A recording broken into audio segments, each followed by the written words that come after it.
কোটা আর যোগ্যতা নিয়ে একটি রেষারেষি চলছে বিএসসি এবং ডিপ্লোমাদের মাঝখানে। 10ম গ্রেড এবং 9ম গ্রেড নিয়ে অনেক তর্ক বিতর্ক যৌক্তিক আলোচনা চলছে, কিন্তু এখানে যে মূলত মেইন বিষয়টা হচ্ছে সরকারি চাকরির প্রতি বেশি নির্ভরশীলতা। আসলে এখানে থাউজেন্ডস অফ ওয়ে আছে যেখানে জব অপরচুনিটি আছে, সেখানে ইন্টার্ন অপরচুনিটি আছে, রিমোট জবের অপরচুনিটি আছে, দেশ বিদেশের ফরেনারদের হিউজ অপরচুনিটি আছে। সেখানে কেন শুধু সরকারি চাকরির অপরচুনিটিটা সবাই গ্র্যাব করে? কারণ এটা আমাদের সোসাইটির সাথে এরকমভাবে ইনবিল্ট হয়ে গিয়েছে যে আমরা সরকারি চাকরিকে স্বর্ণের হরিণ মনে করি। বাট এটা ছাড়াও যে আরও কত উপায় রয়েছে, সেটা 9ম এবং 10ম গ্রেডের যদি এটা সলভ হয়ে যায় তাহলে কি আমাদের দেশে বেকারের সংখ্যা কমে যাবে? না, ইটস টোটালি রং।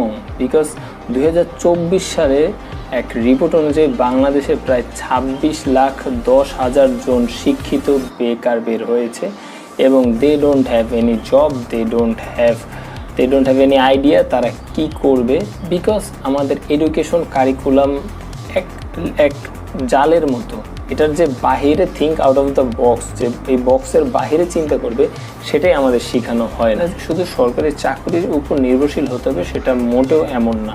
আপনারা নিজের স্কিল শেখার একটা ট্রাই করেন, সাথে সাথে বিভিন্ন অপরচুনিটিস আছে যেখানে জব আছে, রিমোট জব আছে, ইন্টার্ন আছে এবং বাহিরে অনেক মার্কেট প্লেস আছে যেখান থেকে লাখ লাখ না crore crore dollar, million dollars বাংলাদেশে প্রতি বছর আসতেছে।